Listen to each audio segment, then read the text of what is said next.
Szeretettel köszöntünk mindenkit, aki szívesen nézi ezt, és szívesen beszélget velünk arról, hogy mi lesz velünk. Mert hogy írtam egy könyvet, az a címe, hogy mi lesz velünk, és szeretnék olyan emberekkel beszélgetni, akik szerintem izgalmasak arról, hogy ezt a könyvet egy kicsit megdiskuráljuk, és erre nem lehet jobb partner, mint Szabados Levente, aki immár nagyjából 10 éve csiszolgatja az agyamat, hogy miről is szól ez a mesterséges intelligencia, és bizony a gondolatoknak egy jelentős része a vele való beszélgetésekből származik. Úgyhogy köszönöm, hogy eddig is támogattál, meg azt is, hogy most beszélgetünk erről. Részemről a szerencsé, hogy ilyen, hogy mondjam, kisebbségi társelkövetőként tudok jelen lenni ebben a dologban. Így van. Így van. Úgyhogy kezdjük talán a címmel, hogy miért az a címe, hogy mi lesz velünk, és ugye... Így ejtjük egyáltalán ki? Ja, igen. Vagy Emi lesz velünk. Emi lesz velünk, igen. Hogyan találjuk ki, hogy Emi lesz velünk, és hogy mi lesz velünk, ha Emi lesz velünk. Igen.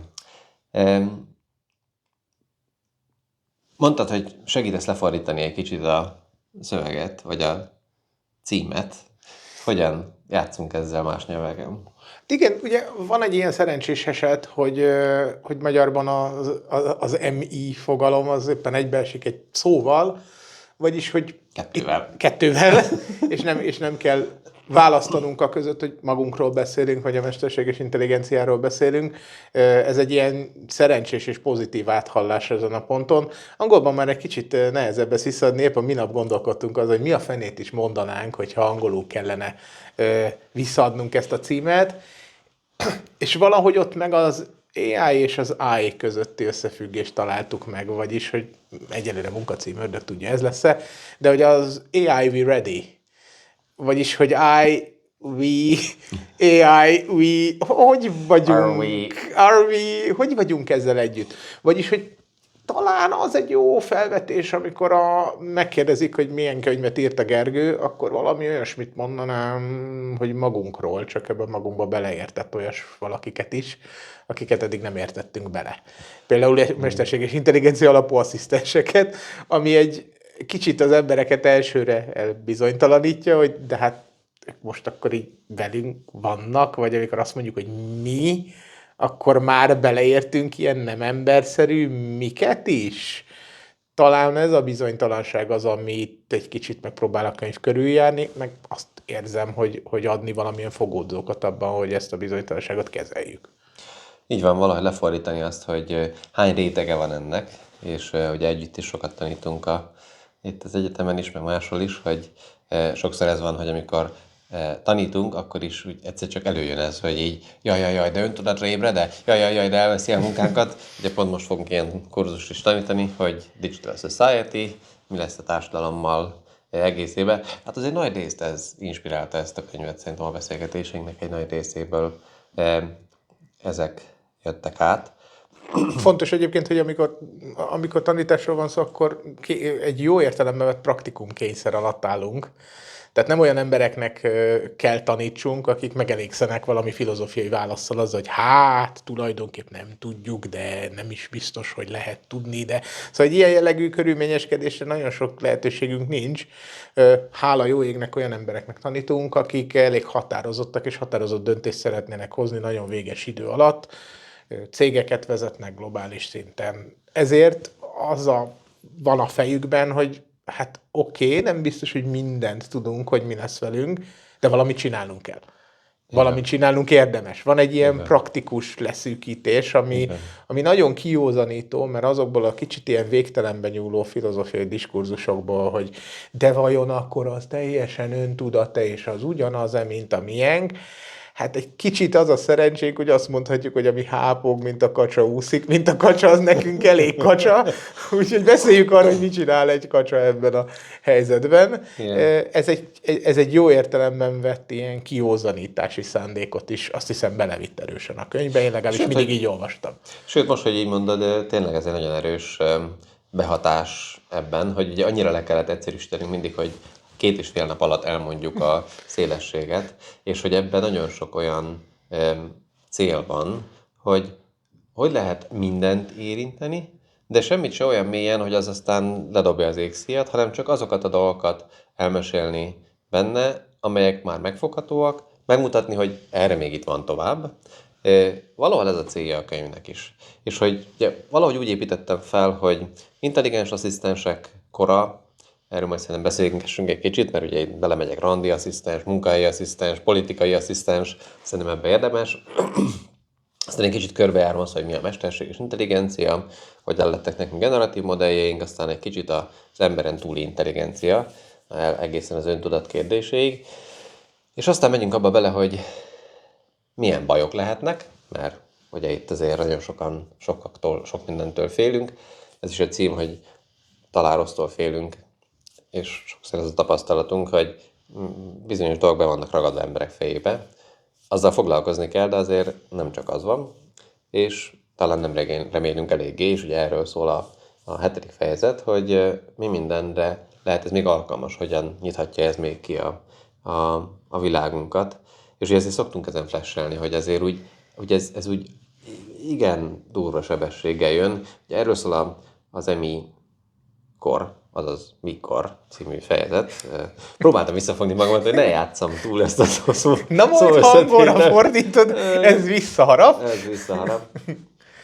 Igen, és abban pont azt járom körül, hogy milyen időtávon várható ez, mert ugye nekem részben az a motivációm a könyvvel, hogy fiaim 15 év múlva lesznek egyáltalán ott, hogy egyetemválasztás, ha akkor ez még értelmezhető lesz. És hogy ez egy hihetetlen hosszú táv. Ugye 5 év múlva lesz 2030. 2030 az AI időtávlatában ilyen hihetetlen távlatnak tűnik. Ezt is majd izgalmas lenne érintenünk egy kicsit. És ugye van egy csomó olyan rész, hogy jó, de akkor ezt társadalmilag hogyan fogjuk tudni kezelni ezeket a problémákat, végül is mi lesz a munkával, mi lesz a cégekkel, és akkor mit tanítsunk a gyerekeknek. Nagyjából így épül fel ez az egész. Fontos egyébként kontextusnak hozzátenni, hogy nagyon nehéz egy éppen átváltozásban lévő korból megnézni annak a végeredményét. Most gondoljuk el, hogyha valaki a gőzgép korai elterjedésének pillanatában alapvetően nagy becsléseket szeretett volna mondani a gőzgép, nem is arról, hogy hol lesz gőzgép, és hogy használnak gőzgépet, az még úgy láthatóbb. De hogy mit okoz majd az, hogy gőzgépet használnak velünk, mint társadalommal, az már egy sokkal érdekesebb kérdés. Mert azért ez amennyire magának a gépnek, vagy a technikának az elterjedése villámgyors is tudhat lenni, azért az sem olyan villámgyors mindig, mint szeretnénk. Egyébként az abból adódó társadalmi változás, meg életmódváltozás, meg ezek a lassú ilyen tektonikai eltolódások, hogy végül is hát már nem az agráriumban van a lakosság jelentős része. Végül is már nem személyes kapcsolatokon keresztül randizunk, hanem online. Így van. Tehát... egy csomó információt már nem újságokból, hanem social médiából szerezünk össze. Igen, tehát hogy ez nagyon elcsúsztat egy csomó mindent, és hogy az elmúlt 10 évben megtapasztaltunk egy pár ilyet, vagy 15 mondjuk, ha belevesszük a mobilt, a socialt, az online vásárlásokat, a mindent. És tényleg ez nagyon nehéz ebben, hogy valahogy tényleg azért arra kéne készülni, hogy azért ez itt lesz. És nem meglepődni rajta, hogy ez itt lesz, hanem hogy így tudni lesz, hogy itt EMI lesz velünk, és hogy ezzel valamit nekünk kezdeni kell. És akkor ennek van az a része, hogy már annak is hihetetlen nagy hatása lesz, amit most látunk. És akkor van az a része, hogy azért ezen a fejlődés sebessége nagyon gyorsan még túl fog lépni, és így évről évre megy. De talán kezdjük azzal, amit kevesen érzékelnek. Feltételezzük, hogy aki ezt megnézi, meghallgatja, az ChatGPT-vel már találkozott, az AI-jal már találkozott. Ha nem, akkor találkozzon, legyen olyan kedves. Nézze meg, beszélgessen velem. De hogy most már ezen a hype-on, hát nem tudom, mi már túl vagyunk, és hogy az már látszik, hogy ennél egy sokkal nagyobb hatású dolog, ez az úgynevezett agentic framework, vagy az intelligens asszisztensek kora, amit én egy kicsit megpróbáltam a könyvben körüljárni, de szerintem egy picit beszélgessünk arról, hogy mit jelent ezeknek az ügynököknek, vagy asszisztenseknek a felskálázhatósága, meg az együttműködése. Ez egy érdekes dolog, hogy nyelvet tanítottunk gépeknek, és nyilván mindenki hogy találkozik ChatGPT-vel. Mit csinál? 2 dolgot szokott az ember csinálni, az egyik tényeket kérdez tőle. Tudod-e, fiam, Tehát ez a kicsit, mint amikor kikérdezzük a nem tudjuk hány éves kisgyereket, és úgy fel akarjuk mérni a mentális képességét, akkor megbombázzuk avval, hogy tudja, hol az Eiffel-torony, meg mit tudom én, Hogy kell ki az locsolóverset írni. elnök, hogy kell locsolóverset írni, stb. Tehát egy pár dologgal így megpróbáljuk megpiszkálni. A másik dolog, ami meg egy kicsit hogy mondjam, a nyelvi képességek, és akkor ugyanezt próbáld el rapben elmesélni, meg Shakespeare-ben, meg stb. És akkor az egyik esetben könnyen csalódunk, mert hát úristen, hát most azt se tudta, hogy tegnap mi történt, persze, hogy nem tudta, hogy tegnap mi történt, mert tegnap nem volt benne a tréning adatban, csak a tegnap előtt. Ez általában a csalódást keltő része az emberek számára, hiszen hát nem tud, mert a tudás lenne az intelligencia mértéke ez esetben. A másik az egy ilyen képességteszt, csak abban meg marha nehéz belelátni, hogyha valami Shakespeare-ül tud beszélni, az egyébként praktikusan neked mit old meg.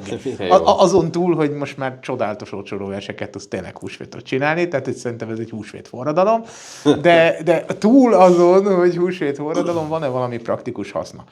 És ez az ágens gondolkodás, ez nekem én azt érzem, hogy körülbelül itt ér el nagyon sok ember addig, hogy lefordítsa azt, hogy oké, van valami gépezetem, ami nyelvben, de valamilyen értelemben tud következtetni. Vagyis tud valamilyen lépésről lépésre egy feladatot szétbontani, és azt mondani, hogy hát akkor először ezt csináljuk, aztán azt csináljuk, aztán nem azt csináljuk. Ez nem tűnik olyan óriási feladatnak, csak eddig semmilyen technológiánk nem volt, amire ezt rábízhattuk volna. Nekünk emberként kellett kitalálni, hogy először ezt csinálod, fiam, utána azt csinálod, fiam, és ment a kézi vezérlés. Valamilyen értelemben az, hogy nyelvben következtetési láncokat tudunk kiprovokálni. Gondol szépen végig, ChatGPT, hány lépésből csinálnád meg azt, hogy bejegyzed nekem a naptárbejegyzést? Hát kinyitnám a naptárat, odahúznám a valamit, megnyomnám a valamit, és bejegyezném neked a naptárbejegyzést. Na kitűnő. Ha fiam, ezt ilyen szépen végig gondoltad, tessék odafáradni, azok neked naptár hozzáférést, tessen is megcsinálni. És ugye ez benne nagyon izgalmas, hogy egyrészt tervez, másrészt meg kap egy csomó hozzáférés bizonyos eszközökhöz, mondjuk a naptáramhoz, vagy csak egy memóriához, ahol fel tudja írni, hogy most itt tartok, most nézzem meg, hol tartok, azt már kipipáltam, és akkor így végigmegy azon a megtervezettségen, amit csinál. És aztán ugye ezeket hívjuk agenteknek most itt a szakmában. Én ezeket most asszisztenseknek fordítottam, egy kicsit bizonyos értelemben pongyolán, de magyarul az ügynök az nagyon igen, ez kicsit sok konnotációja lenne. Egyébként érdekes, mert az angolban az agentnek van egy olyan mellékzöngéje, ami a magyarban nincs, hogy megbízást kapott. Tehát hát te valamit is meg van egy ilyen, hogy átadtál. agency. Meg agency, így van, saját képessége a képviseletre. Így van. Tehát, hogy ő tulajdonképp képvisel valamilyen értelemben azzal, hogy átadtam neki a feladatot, hogy csináld meg a naptárbejegyzést. A te felelősség. Pontosan. Én rábíztam egy folyamatnak a kigondolását, meg még utána a végrehajtását, meg még a leellenőrzését, hogy az úgy lett, ahogy lett. De ezt én így kitoltam, ezt a felelősséget. Ami ilyen értelemben az asszisztens jól behozza, mert azért általában az asszisztensben az ember megbízik. Vagyis hát az egy bizalmi szakma. A személyi asszisztens szerintem a legerősebb bizalmi szakmák egyike, mert az összes személyes érzékeny ügyemet szoktam intézésre átadni valakinek, és megnyugszom benne, hogy utána nem engem fognak megbírságolni, mert nem fizettem be, nem tudom, de fizettem, mert az asszisztensem törődött, végig gondolta, megcsinálta helyettem. Így van. És ez az asszisztensség, ez ugye azért nagyon érdekes, mert egyik oldalról mondjuk a tanulási asszisztens az pont körülbelül ennyit tudna, hogy azt mondja, hogy ő képes felmérni, hogy hol tartok, felírni magának, hogy mi az, amire szívesen válaszolok, milyen típusú dolgok érdekelnek, miket tanultam már meg, és akkor azokból azt mondja, hogy jó, akkor most bontsam le neked a fizikát is, most bontsam le neked a machine learningnek az alapjait is, és akkor úgy beszélgessek neked, ahogy jó, tehát emlékszik is, lebont is, és eszközöket használ, mondjuk akár videókat kereshet, videókat bonthat le. Tehát ez már önmagában egy baromi izgalmas téma, és a munkahelyen is ezt nagyon látjuk, hogy ezek egyre inkább jelenlévőek. Ugyanakkor van az asszisztenseknek egy másik nagyon izgalmas területe, az, hogy nem csak fizikai, vagy hát ilyen túlokat tudnak használni, hanem egymást is. Tehát, hogy ők összekapcsolódhatnak, sőt, olyan feladatokat is bonthatok le, hogy egymást ellenőrizzék, és egy kis csapatot hozok létre. Pontosan. Tehát az egy érdekes kérdés, hogy ha megnézzük akár az emberi intelligenciát is, Először is szerintem ez egy jó metafora, hogyha meg akarjuk érteni, hogy egy asszisztens mit csinál. Ha bonyolultnak érzünk egy feladatot, mi is általában magunkba beszélünk. De várjál, most ez mi van? Várjál, először ezt ide leírom, aztán utána azt teszem, már hogy volt? És így elmondjuk magunk, tehát felmondjuk a leckét magunknak is, ezzel segítjük a saját mentális helyzetünket, gyakorlatilag folyamatosan dekomponáljuk, szétszedjük a feladatot. Tulajdonképpen érzi, hogy a grafomán, tehát hogy én ezt mindig írásban csinálom. Igen, leírom, hogy most hol tartok, itt most milyen feladatok lesznek, jaj, azt még priorizálni kell, és kanyarítom a betűket, és nekem ezzel vésődik az agyamba. Igen, tehát hogy ez az önmagában beszélés, ez az egyik fontos eleme az ágenseknek. Tehát azért ezt mi sem mindig úgy csináljuk, hogy magunkba beszélünk, hanem mi csináljuk úgy, hogy megbeszélünk. Hát sőt. Vagyis, hogy ott jön az igazi érdekesség, mint szociális állatok. Szerintem a nagy teljesítmény növekedés bennünk nem abban van, hogy egy darab humánt egy üres szobába beültetünk, és akkor go, csináljad. Hanem megfogunk egy csomó humánt, összeültetjük őket, és akkor ilyen furcsa módon, szociális dinamikából egymással megbeszélve, az milyen jó ötlet, te figyelj, arra gondoltál már? Stb. Egymást ellenőrizett, hát figyelj, ez hülyeséget, abból a szempontból mire gondolsz? Stb. Vagyis, hogy ezt a dinamikát, amiben több szereplő együtt alkot valami, egyébként általában többet, mint a szereplők egyedül. Na ezt tudjuk pluszban áttenni azzal, hogy tulajdonképpen szerepeket játszathatunk nyelvmodellekkel, és ennek a tulajdonképpeni költsége az az, hogy mögötte tekerjük az áramot, és egy szerverbe vezetjük bele. Ez nem kevés, jelenleg elég sok áramot tekerünk, és elég sok szerverbe vezetjük be. Ez egy messze menőkig nem triviális kérdés, de mindig olcsóbb, mint embereket egy szobában tartani órákig, hogy beszélgessenek arról, hogy kéne a naptáramba valamit bejegyezni. Így van, és ennek egy nagyon meta szintje van, ami nekem egy ilyen veszőparipám, hogy szerintem mi már annyira egy hatalmas rendszerben élünk, hogy elfelejtjük, hogy mennyire egymásra utaltak vagyunk, és hogy mennyire az intelligenciánk az nem egy egyéni dolog, hanem ez egy közösségi dolog. Az embernek ez egysége szerintem a közösség, nem az egyén. Az egyén csak ez a nyelv, amiről most beszélünk, ez mind nem általam jött létre, hanem egy közösségből jött létre, és hogy olyan nagyon bele szuszakoljuk mindig az, hogy jó, egy ember van, akinek az intelligenciáját mérjük. De ugye beszélhetünk mondjuk egy szervezetnek az intelligenciájáról, vagy a piacgazdaság intelligenciájáról, tehát hogy ezek ilyen metább dolgok szerepel is a könyvben, de nagyon fontos az, hogy épp ez a shift, hogy nem egy ágensnek, vagy asszisztensnek az intelligenciáját akarjuk csak tekerni, hanem azt a képességet, hogy az együttműködésben lévő intelligenciát hogyan tudjuk reprodukálni, ez baromi izgalmas. Hát sőt, ugye ez egy érdekes kérdés, hogy a normáinktól kezdve a tudásunkon át, az ténylegesen csak szociális alapon működik. Tehát, hogy elvárható, hogyha egy nyelvmodell egész jól működik magában, akkor erősen fogadhatunk rá, hogy többes számban meg még jobban fog működni. Ez olyan... Nyilván bizonyítani nagyon nehéz valamit a szó tudományos értelmében, de ha valamit ki akarna az ember próbálni, ez úgy nem hangzik rossz ötletnek, mert ezt csináltuk mi is. Ja. Lettünk többen, gondolkodtunk többen ugyanarról, és lám-lám bonyolultabb dolgokat tudtunk elérni, mint amikor kevesebben gondolkodtunk rá. Így van. És amikor ugye a könyvben beszélek erről, ugye akkor ennek a példája az, hogy nem, menjünk vissza, tehát a tudományban, ahol most ez tart, az az, hogy definiálok különböző szerepű ilyen ügynököket, van az, aki tervez, van, aki mondjuk ír, van, aki azt ellenőrzi, és akkor addig visszajelzést ad, ők egymással beszélgetnek, amíg el nem készül, akkor visszaszólnak annak, aki tervez, jó, mehetsz a következőre. Tehát ilyen pici kis ökoszisztémákat hozunk létre, amik nagyon kevés autonómiával rendelkeznek úgy összességében. Vannak, amik nagyon nagyok, de azokat nem tudjuk jól kontrollálni, szóval hogy ezek még kialakuló félben vannak. De ugye a könyvben pont erről írok sokat, hogy mondjuk egy tanulási asszisztenst is elképzelhetők úgy, hogy ő kiszól egy cégnek a recruitment asszisztenséhez, a toborzási asszisztenséhez, és akkor ők együtt megbeszélik, hogy nekem milyen feladatot kéne adni ahhoz, hogy én is fejlődjek, meg ők is megtudják, hogy én mire vagyok képes. Tehát, hogy ez egy nagyon izgalmas dolog, hogy nem beszélünk arról, hogy intelligencia továbbfejlesztés, csak arról, hogyha felskálázzuk fejben azt, mint a mobiltelefonoknál, hogy mindenkinek legyen asszisztense, és azok együtt is működhetnek, és ezek kialakulhatnak, akkor abból mennyi minden jöhet ki? Hát szerintem egy kitűnő példa erre az értékesítés. De először mindenki azért csinált websájtot, mert tulajdonképpen úgy gondolta, hogy ez egy másolata az újság hirdetésének, meg a plakátjának. Most még egy helyen kint van a telefonszámom, amin majd fölhívnak. Tehát, hogy ez volt a gondolat, hogy a csatorna marad.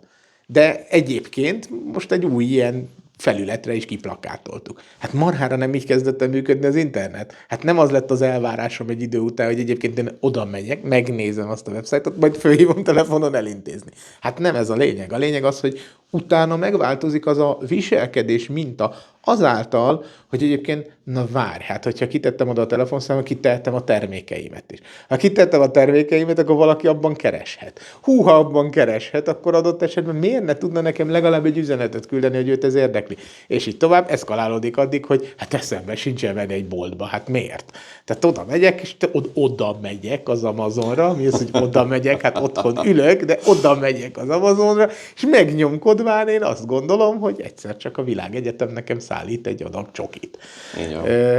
Ez a változás, ez nagyon hasonló, hogy...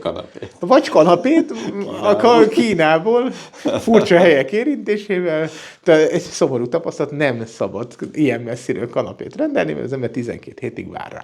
De nagyon nagy kaland, többet tud a kanapé Ázsiáról, mint én.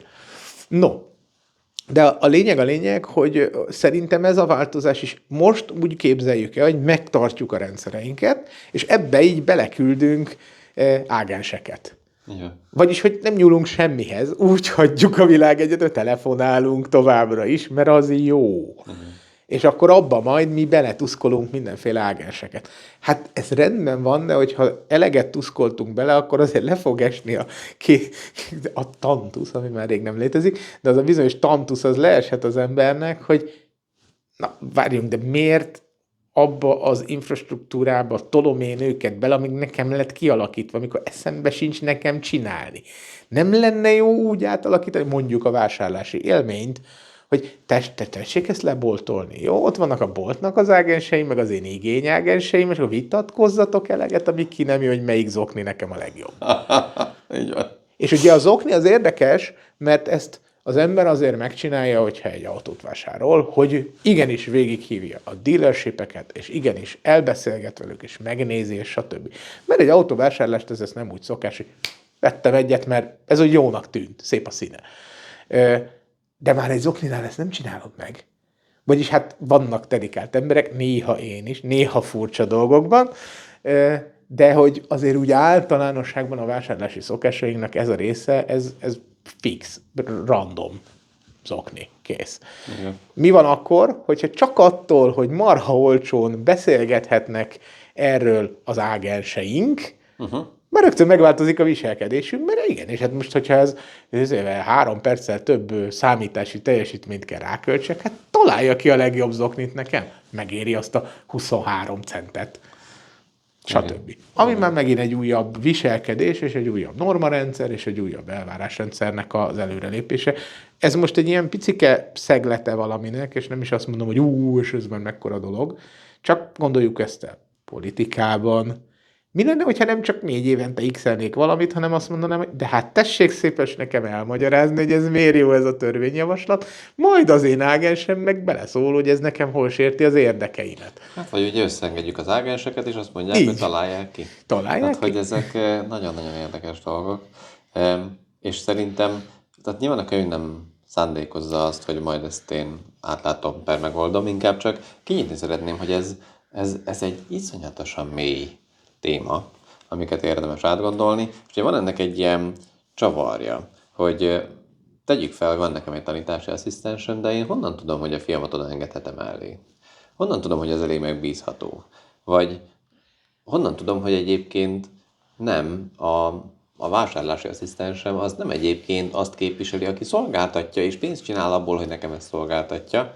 Tehát itt a digitális szuverenitás és a mindenféle minőségbiztosítási kérdések azok nagyon gyorsan begyűrűzik. Képviselet, ugye közgazdaságban minden képviseletnek költsége van. Én megbízom a cégvezetőt azzal, hogy berakok valamennyi pénzt abba a cégbe, hogy vezesse a céget.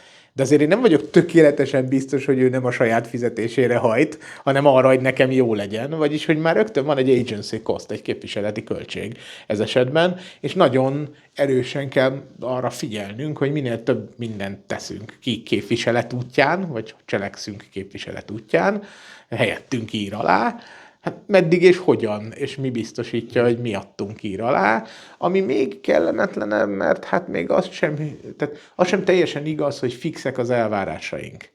Vagyis szeretjük magunkról úgy gondolkodni, hogy nekünk van egy pszichológiai beállítódottságunk, és szeretjük a spenótot, utáljuk a többfőzeléket, ez így adott, ez így van. Nekünk vannak bizonyos preferenciáink, van egy világlátásunk, és akkor az úgy jól van, azt lehet képviselni. Hát van a fenét. Hát van a fenét. A többfőzeléken is szokott néha változni dolog, hogyha az ember jó minőségű többfőzelékkel jön szembe, de azért mondjuk párválasztási preferenciáktól a pártpreferenciáknál már egy kicsit felsziszednénk, hogyha elgondolkodnánk azon, hogy az annyira tud változni, mint az, hogy életem egy szakaszában szeretem a többfőzeléket. És hogy ez a hatás, ez egyébként nem csak úgy a vákuumtérben ülök, és egyszer csak már szeretni kezdem a többfőzeléket, hanem engem érnek hatások, társas hatások érnek arra, valaki mesél róla, valaki azt mondja, te figyelj, olyan többfőzeléket, te figyelj, én értem, hogy rühelled, de menjél már erre arra a helyre, te megőrülsz, kis kocsma mellett bemész ott olyan többfőzelék, ezt megőrülsz. Már mindig erre magyaráz már, jó, nézzük meg. Te ez rohadt jó ember. Volt egy behatás, és azon keresztül, a csatornán keresztül évbe jutott hozzám az információ, megváltoztak az érdekeim, mármint amiket én érdekemnek élek meg, vagy élek át, vagy érdekesnek élek meg. Csak hát ha ezt is gépesítjük, mint ahogy gépesítettük, félreértés ne essék, részben gépesítve van, részben vannak feedek, newsfeedek, amik nekünk felajánlják, hogy mi nekünk az érdekes. Az alapján, hogy mit hittünk, hogy nekünk érdekes, és egyre érdekesebb lesz, amit érdekesebbnek hiszünk. Az, hogy egyébként lennének érdekesebb dolgok, amikre rá sem vigyeztünk, hát azt mondjuk hagyjuk. Az, hogy egyébként milyen célból nézzük ezeket az érdekes dolgokat, azért, hogy művelődjünk, okosodjunk, vagy azért, hogy rengeteg időt töltsünk el ugyanazon az applikáción, mert az reklámbevétel. Na, ezek már a valódibb kérdések. Próbáljuk ezt meg elképzelni akkor, hogyha a személyi asszisztensünkön, és mindenkinek van, és mindenki megszokta, és ez a személyi asszisztensünk is ugyanezzel a problémával szembesít minket, hogy mit is szeretnél te tulajdonképpen? Kitűnő kérdés, köszönöm. És ugye nagyon nagy részét egyszerűen csak feltételezni fogja, hogy hát figyelj, ennyit már tudok rólad, mint ahogy az ajánlórendszerek is, ez szerintem jó lesz neked. És ugye ez egy nagyon izgalmas bizalmi viszony lesz. És egyébként jó is lehet nekem, tehát hogy ezt fontos kihangsúlyozni, hogyha nyersen fogyasztanánk azt, amit... Milyen a YouTube-on? Igen, milyen a YouTube? Milyen fel a YouTube-on? Na most, hát 2500 horgász videó után biztos leverne a víz, mert rühellem a horgászat témáját. Tehát, hogy ez coming out, ez anti-horgászat. Én nem. Tehát, hogy engem az biztos, hogy nem kötne annyiban le, hogy én úgy érezzem, hogy én most tartalmasan szórakozok. És amikor meg egyébként sokan kérdezik, hogy lehet lépést tartani avval, hogy ennyire fejlődik a technológia, és ömlenek a hírek, mit olvasok? Hát mégis, hogy mit, ugyanazt, amit te. Egyszerűen csak rászoktattam ezeket az algoritmusokat, azáltal, hogy valami rettentően érdeket, például a mesterséges intelligencia, hogy horgászatból azért kevesebbet kapok, hál a jó égnek, ám de mesterséges intelligenciából még igen sokat. Tehát nekem a munkámnak része az, hogy őszintén és örömmel fogyasztom a saját filter bubble-on átjövő tartalmakat, hiszen a szakmám tartalmai jönnek át rajta. És marha jó, hogy ezt valami nekem megkeres, és nem nekem kell órákon át böngésznem a végtelen és kivehetetlen. És ez már mennyire természetes, és közben meg az, hogy ezt mondjuk egy 10 évvel visszatekerjük, és egy teljes sületlenségnek hangzik. És ugyanígy, ha előre tekerjük, elképzelni azt, hogy ezek az asszisztensek, ezek őszintén be fognak tudni épülni, és nekünk tényleg bizalmi viszonyaink lesznek az asszisztensekkel, és ezeken keresztül, hogyha reméljük jól csináljuk itt a nagyobb rendszereket, akkor ezek egymással is mindenféle módokon tudnak lenni. Tehát, hogy szerintem elég is annyi, hogy ez úgy hadd üljölep egybe, hogy ez azért itten sokkal több, mint az, hogy locsolóvers. Igen, tapinthatóan több.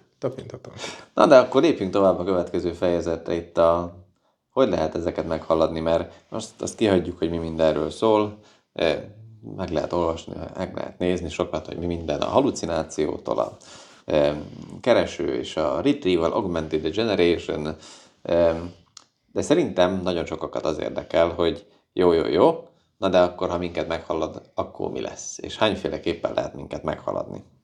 Hát Feldobom, és akkor valamit mondják. ugye tehát vannak a dolgoknak mundán, tehát hogy nem gondoljuk bele, de azért fizikai erőben minket igen könnyű volt meghaladni. Már egy vízkerékkel, már egy szélkerékkel, már egy bármivel. Tehát, hogy az a mintázat, hogy a technológia valamit jobban csinál, mint mi, hát azért csináljuk. De bele se kezdtünk volna. Hogyha Józsi bácsi gyorsabban kapálna, mint a rotációs kapa, akkor esküszöm nem terjedne el a rotációs kapa. Tehát, hogy Ha többe kerülne üzemeltetni a rotációs kapát. Így. De hogy ez egy fontos gondolat, hogy technológiát azért csinálunk, mert valamilyen képességünknél szeretnénk valamit jobban csinálni, és akkor a jobbannak lehetnek mindenféle szubjektív szempontjai, kényelmesebben, kevesebb fizikai erővel, vagy objektív, gazdaságosabban, stb. De a lényeg, hogy ez a dolgok természete. Összességében megépíteni nehezebb, mint hogyha nekünk kéne megcsinálni a kapálást, tehát egy kapálógépet építeni nehezebb, de kapálógépet működtetni nagyságrendekkel könnyebb. És érdekes módon sokkal nagyobb együttműködést igényel a kapálógép építés, mint a kapálás. Így van. Tehát, hogy valahogy a trend az arra felé megy, hogy sokkal többen működünk együtt egy egységnyi tárgy létrehozásában, sokkal hosszabb az a lánc, amihez érteni kell a kohászattól, a gépészeten át a bányászattól a bármiig, mint mondjuk egy egyszerű ásóbottal valami lukakat csinálni, és akkor abba tenni a magokat. De hogy a másik oldalon meg, amikor kivitelezni kell utána a dolgot, akkor tényleg az meglehetősen olcsó. Az a furcsa, hogy azt gondoljuk, hogy az intelligencia, bármi legyen is az fura képesség, például mondjuk a tervezés és a következtetések levonása, az meg valahogy nem ilyen. Azt hiszük, hogy az úgy védve van. Lehet kapálógépet lehet csinálni, de ilyen tervező következtetőgépet, dehogy lehet csinálni, ne viccelj már velem. Hát az ilyen emberi tulajdonság. Na hát ez az, amit egy kicsit szerintem érdemes így megingatni, vagyis meghaladni minket csak úgy is lehet, hogy akár egy közepesen unintelligens, hogy mondjam, átlag alatti emberi intelligenciára beszéljünk, marhánál nem mondjuk azt, hogy valami csúcsintelligencia, csak egyszerűen olcsóbb, hatékonyabb, villannyal megy. Igen, nekem a kedvenc példám erre ugye a vásárlási szokások figyelése egy boltban. Tehát, hogy elvileg egy ember ügyesen meg tudná figyelni minden egyes vásárlónak, hogy hova néz, mit vett, merre jár. Még Csak azt is, hogy érezhette közben magát, azt is akár, felírhatja. mert mindent Igen. felírhatna. Csak képzeljünk el egy olyan boltot, akkor ha bemész, melléd áll valaki, és nézi, oda nézett. Ezt nem lehet megcsinálni, ugyanakkor egy kamerarendszerrel kényelmesen, könnyedén meg lehet csinálni. Abszolút. Tehát, hogy van a meghaladásnak ez az ugyanazt, vagy még gyengébbet is. Tegyük fel gyengébbet. Sokkal gyengébben, csak igen. sokkal nagyobb mértékben skálázva. Sokkal erősebben. Pistike Másik nem példa. túl okos, de Pistike nagyon erős. A másik példa ugye, hogyha az összes forgalmi lámpára ráültetnénk valakit is nézni, hogy itt feltorlódott, ott meg még piros, de ott már nincsen senki, akkor... Pontosan. De hát nem tud mindenki, minden üldögélni. Egyben milyen vicces lenne, az összes lámpán üldögélne valaki. Egyébként eredetileg a lámpák előtt ez volt, mert minden nagyobb kereszteződésben át egy forgalomirányító, egy bódéban, vagy nem bódéban. Tehát, hogy ez effektív innen indultunk. Igen. Na hát nézzük meg, hogy ez hogy működne mondjuk egy mostani forgalmi szinten. Jó, igen. De ez az első szint. A második szint az az, hogyha valami legalább olyan mértékig tud feladatokat megoldani, mint egy teljesen átlagos mi. Egy átlagos ember. Átlagos mi? Egy átlagos mi? Pun intended. De hogy gondoljuk ezt el. Ha erről van szó, akkor már rögtön más a dolognak a gazdasági kellemetlensége, mert ha valami nagyjából tudja azt, mint egy átlagember, és szinte biztos, hogy olcsóbban, na, akkor már kezdünk egy kicsit izzadni, mert úgy kezdjük azt érezni, hogy de hát akkor mi a mi unique selling pointunk? Miért engem választanak? Mert azért még lehet, hogy fölfelé kilógok két képességembe, de ugye többiben már nem. az már úgy kezd zavaróvá válni számomra, vagyis, hogy hát rá kell érezni, hogy milyen képességekben vagyunk jobbak. Jó hír, bizonyos képességekben egyelőre tudunk jobbak lenni, de ezek nem azok, amikre gondolunk. Például a kokert nem a Shakespeare repírásban, és egyébként még érdekes módon nem is abban, hogy valamit megtervezzünk, hanem hogy például valamit ellenőrizzünk. Na abban bizony, hogy ítéletet alkossunk arról, hogy jó lesz ez így, egyelőre ezt úgy érezzük, hogy ez egyrésztről szükséges, hogy emberi legyen, még, nem biztos, hogy meddig. Másrésztről azért ezt így nem is szeretjük elengedni. Az egy olyan kényelmes dolog, hogy azért végül is a végső ítészek mi legyünk. Na jó, ez igaz addig. Ez igaz addig, míg valami körülbelül olyan intelligens, mint mi.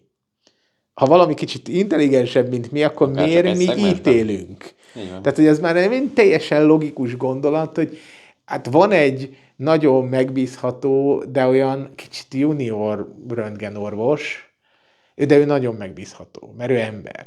És akkor inkább ő nézze meg a tüdőröntgenemre, hogy van-e benne tumor, mint hát olyan gyanúsan megbízhatatlan, de szuper zseniális röntgenorvos. Biztos, hogy nem ezt választanád, bocs. Tüdődről van szó, a lehető legzseniálisabb röntgenorvos nézze meg, mert basszus, a tüdőről van szó. Ez esetben már nem olyan egyértelmű, hogy mi mindenképpen szeretnénk az egész processzt, az egész folyamatot lassítani azáltal, vagy gyengíteni azáltal, hogy belerakjuk azt a leggyengébb láncszemet, ami az emberi intelligencia határa. Ez ugye egy központi témája ennek az egész könyvnek, hogy a mi intelligenciánk az nem egy abszolút érték. Az egy skálán van rajta, és vannak alattunk dolgok, és ugyanennyi erővel lehetnek felettünk dolgok.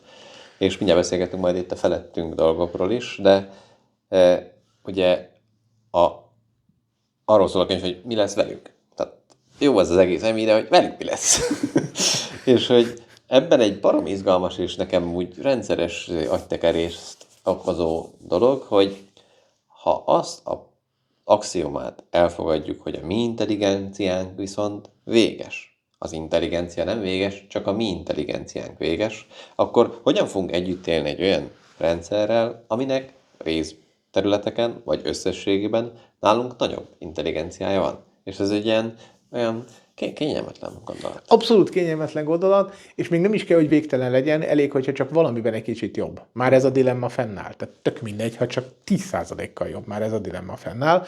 Vagyis, hogy van egy olyan kérdés, hogy nekünk vannak vélt értékeink, értékítéleteink, bizonyos dolgokat helyesnek és bizonyos dolgokat helytelennek tartunk.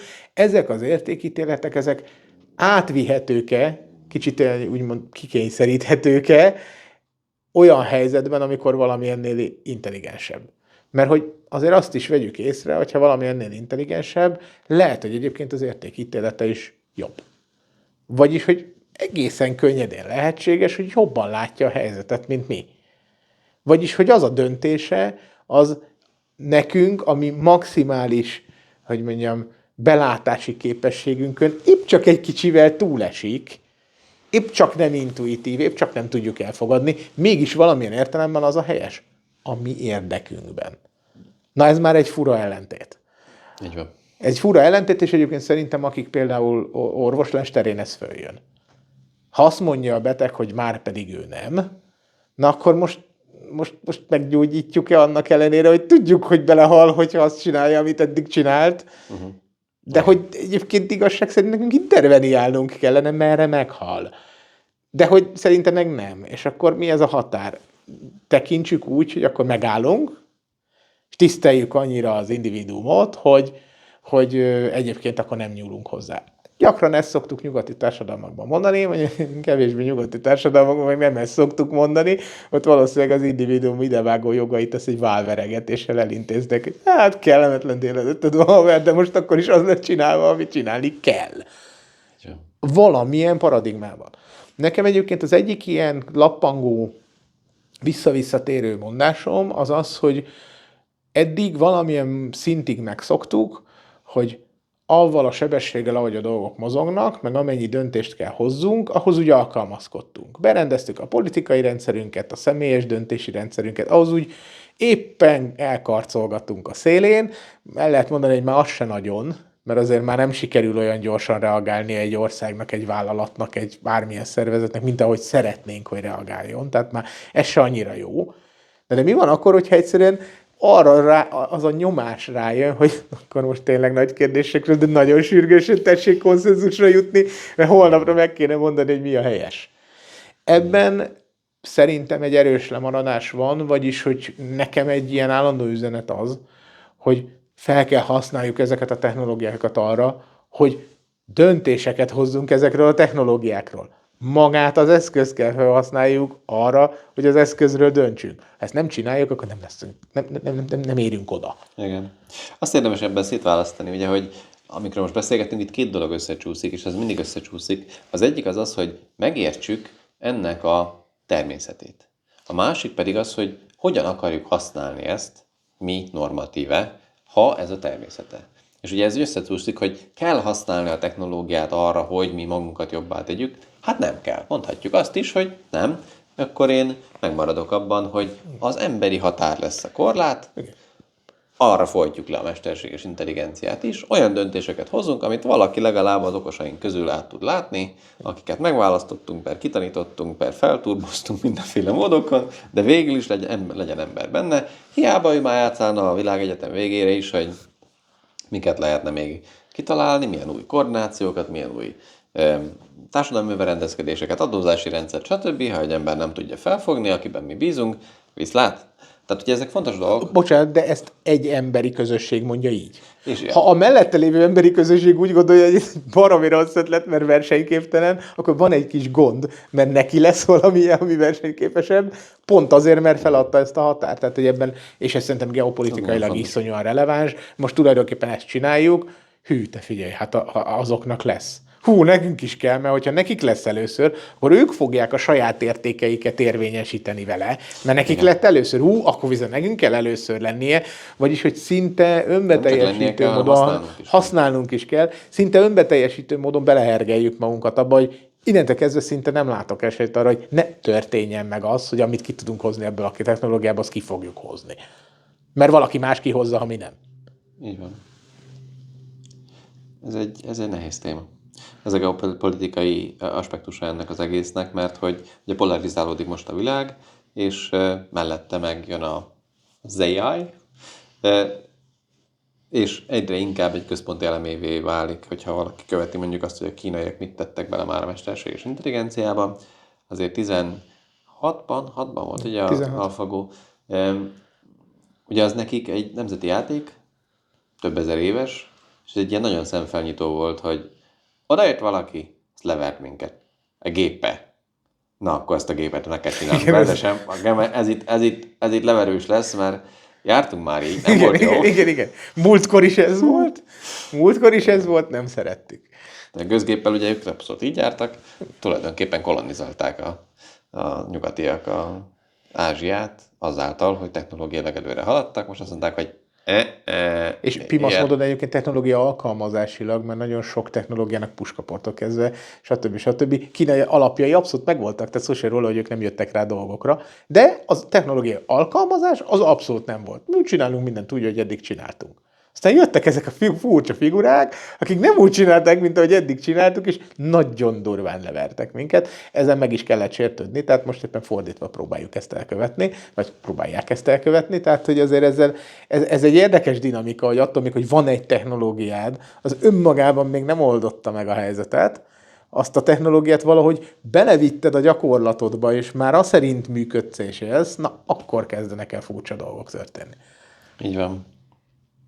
Hát ebbe belecsaptunk egy kicsit, és hogy ezzel még mindig nem vagyunk a szuperintelligenciánál. Abszolút. Tehát, hogy ez nagyon izgalmas, hogy a mostani rendszerek ilyenek már a vadászgép vezérlőtől a drónflotta vezérlőkig, ezeket mind nagyon tudják, és nyilván mind a két nagy pólus, és hát itt sajnos két pólusról beszélhetünk, iszonyatosan tolja ezt a biciklit, és mindenki nagyon szeretne felszállni rá, és ugye nem tudjuk, hogy ez egy felszállás lesz, vagy egy inkább csak elgurítás, és onnantól kezdve ez hova fut ki.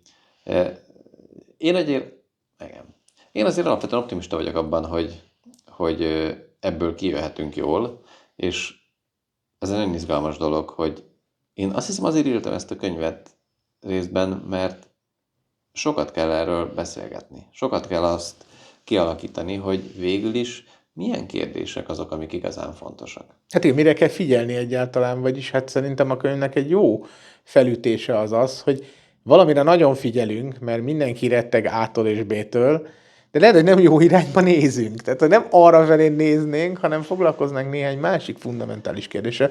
Például, hogy a személyes életemben mit tehetek azért, hogy jobban tudjak alkalmazkodni a technológiához.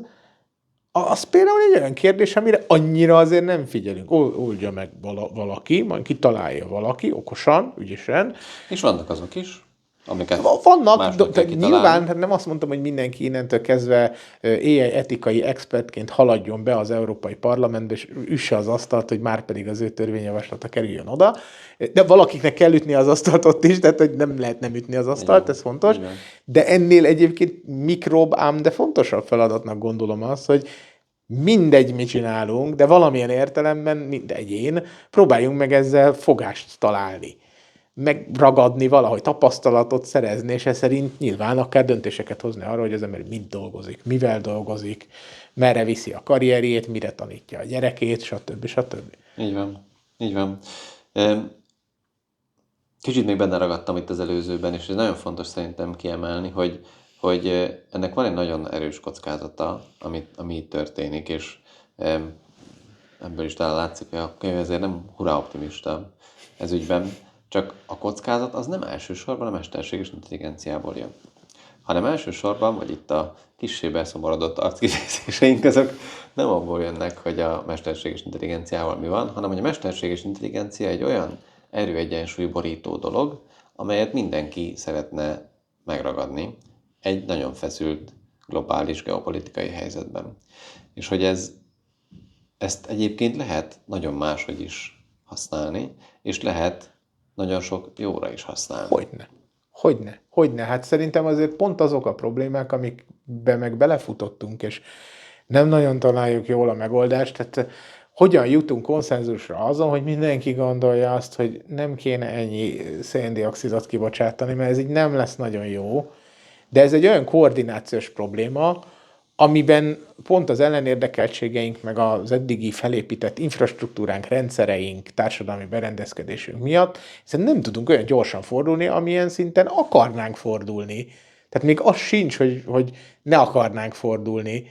Ezt akarunk mi, csak nem tudunk. Na, egy ilyen helyzetben például nagyon sok olyan plusz kapacitás arra, hogy dolgokat végig gondolj és végrehajts, az nagyon sokat tudhat segíteni. Mert hát pont ebben van bajunk, hogy le kéne fordítanunk azt, hogy balra kéne kanyarodni. Jó, akkor most ezt az egész nagy zűrzavaros rendszert mindenféle szereplővel, valahogy úgy egyesével mindenkinek egy kicsit kell kanyarodni, és akkor egy idő után az egész kanyarodik. Igen. Csak ez nem olyan triviális, hogy azt mondod, hogy balra, és mindenki irányt vált. Igen. Ugye, ilyen szempontból ugye a könyvben is azt hozom példaként, hogy nagyon sokat lehet tanulni a történelemből, hogy például, hogy lett nekünk 40 órás munkahetünk. Nem úgy lett, hogy akkor valaki azt mondta, hogy ej, barátaim, ez így nem jó, hogy mindenki 60 órát dolgozik, kizsákmányolva valami legyen, hanem ez egy nagyon hosszú és egy folyamatos nyomásgyakorlást építő folyamat volt, amiben egyre inkább kialakultak olyan konszenzusok, hogy ezt hogyan lehet csinálni. Normák egyébként, Isten igazából. Normák, így van. Csak ezt valakinek nyomnia kellett, és ezért nagyon fontos, hogy van az a szint is, hogy mi egyéniként miket csinálunk, és hogyan használjuk, meg van az a szint is, hogy milyen dolgokat várunk el a politikusainktól, a szabályozó testületeinktől, a standard alkotó testületeinktől. Egymástól, így egy egyszeri interakcióban. Így van. Mert azért ezek a nagyobb dolgok is rengeteget számítanak abban, hogy milyen technológiákat fogunk a hétköznapjainkban élni. Hogyne. Hát nem véletlen, hogy egy csomó tehát viselkedéses módon dőlnek el végül dolgok. Most azt is mondhatnák, hogy akár piaci alapon. Mert végül is, hogyha senki nem azt veszi, hanem mindenki azt veszi, akkor az lesz véve, amaz meg nem. Tehát, hogy vannak és ez semmi más, mint embereknek a kollektív döntése arról, hogy az értékesebb, preferáltabb, jobb, szebb, vagy egyszerűen csak azt akarom. Azt a brandet meg már nem. Pont. Így van. Így van.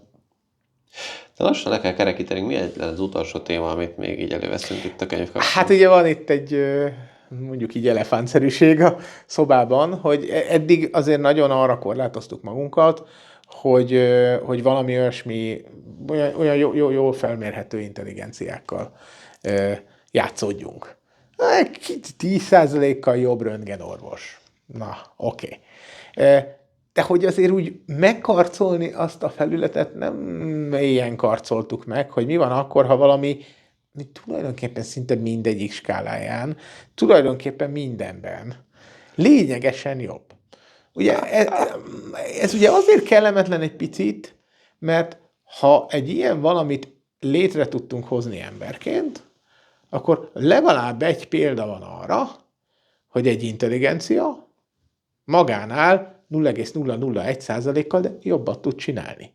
Hát akkor ezt ismételjük, ezt a gyakorlatot. Ha még egyszer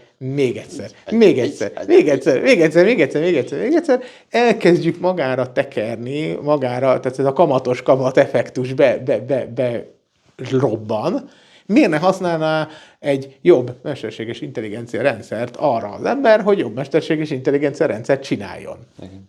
Teljesen ezt hívjuk úgy, hogy nyilvánvaló intelligencia gondolat. robbanás. Ezt a pontot hívják a szakmában úgy, hogy ha létre tudunk hozni egy olyan intelligenciát, ami tulajdonképpen egy mesterséges intelligencia kutató szintű feladatot tud ellátni, ugye ezt mondják intelligencia robbanásnak, és úgy csak hogy az időtávokat is behozzuk, ezt a következő 5 évre azért jelentősen sokan teszik. Nyilván valaki az következő 15 évre, de azért 15 évnél messzebbre ritkán rakják.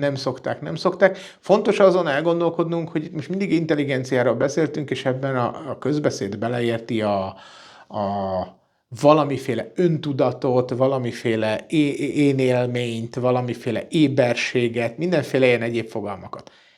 Ezt nem kell érinteni ahhoz, hogy ez egyébként egy nagyon ijesztő dolog legyen. Érinthetjük is. Fene tudja, ugye a mélyebb kérdés, hogy mi köze az mi köze az intelligenciának ahhoz, hogy itt valami éberség, vagy valamiféle kvália, valami szubjektivitás van, de hogy mindez, amit az előbb eddig elmondtunk, beleértve az intelligencia robbanáshoz, szükségtelen ehhez bármilyen öntudat.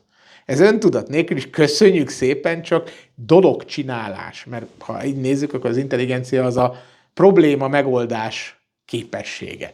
Igen, ugye az EU-nak a High Level Expert Groupja, amit én a könyvben használok, hogy ez egy cél elérésének a képessége. Hogy azt mondjuk, hogy valamit el akarok érni, érzelmet felismerni, várost koordinálni, befolyásolni, a fény felé növekedni. Tehát ugye bármiféle dolog lehet intelligencia, és ebben egy nagyon fontos dolog, és szerintem ez egy nagyon fontos kapaszkodó és paramizgalmas a gyakorlati fejlesztéseket nézni ilyen szempontból, hogy ha azt mondjuk, hogy az intelligencia a cél elérésének a képessége, akkor azt is kimondjuk vele, hogy a cél nem része az intelligenciának. Az intelligencia egy eszköz, amivel egy célt lehet elérni. És a célt kívülről adjuk, még akkor is, hogyha ez metaszintű cél is. Ezért nagyon-nagyon fontos ez az alignment problem, hogy jó célt adunk-e neki, hogy egy nálunk magasabb szintű intelligencia is, ha azt kell megvalósítsa, akkor abból mi lesz. Igen, hát egyébként ez ha valamire én kifuttatnám itt a végét, az az a kérdés, amiről én őszintén inkább csak hallgatni tudok, mint beszélni, az az, hogy a fontos megkülönböztetés, az intelligencia, ez egy mechanikus képesség. Van egy problémám, szétszedem, kitalálom, megoldom, viszlát. Hogy ennek mi köze ahhoz, hogy itt van valami tudatszerű dolog, az nem világos. Arról nagyjából fogalmunk sincs. Valami összefüggése lehet annak, hogy én gondolkodom, tehát vagyok, vagy hát legalábbis ennyiről legalább a Descartes-tól, hogy megegyezünk, de hogy ennek mi köze ahhoz, hogy én célokat oldok meg, és problémákat, és intelligens vagyok, na erről halvány fogalmunk sincs, úgyhogy az utóbbi kérdés, hogy na de hogy van ez az egész az elmével, meg az, hogy itten van valami tapasztalás, na az az, amire azt mondom, hogy ciri. Cirip, ezen gondolkodni, ha valaki az előzőekre úgy gondolta, hogy nincs már feladata, és kimerítette volna a teendői körét, akkor szívesen várjuk kávé, vodka, viszki, sör, és nagyon sok egyéb mellé, hogy erről gondolkodjon, mert hogy erről gondolkodni az egy külön rétege a kihívásnak, de szerintem ezt lehet, hogy meghagyjuk egy következő részben. Én is úgy érzem, hogy ebből még lesz folytatás, mert még lenne érdekes mélysége, úgyhogy nagyon köszönjük, akik velünk tartottak ebbe a kis spontán beszélgetésbe. Szerintünk lesz még. Köszönjük.